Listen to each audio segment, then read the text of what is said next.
চলো আজ তোমাদেরকে ঘুরে দেখাই ত্রিবেণী প্যান্ডেলের একটা বিশাল বড় মেলা, যেটাকে বলা হয় মিলন মেলা।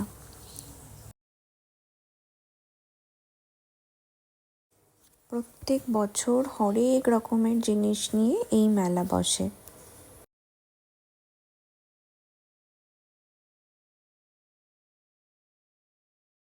আমার শ্বশুরবাড়ির একদম কাছে এই মেলা, তাই জন্য সপ্তাহের মাঝেই একদিন সন্ধেবেলা আমরা উপস্থিত হয়েছিলাম। আর দেখতেই পাচ্ছ, সেজন্য একদম ভিড় ছিল না।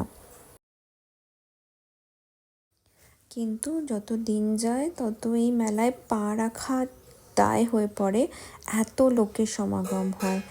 বিভিন্ন আশেপাশের এলাকা থেকেও লোকেরা এই মেলা দেখতে আসে।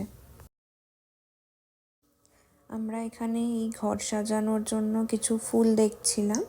তারপর আমরা চলে গেছিলাম আচারের স্টলে, সেখান থেকে এঁচোড়ের তেল, তারপরে ধরো লঙ্কার আচার, কাঁচা লঙ্কার আচার, এগুলো সব নিয়েছিলাম।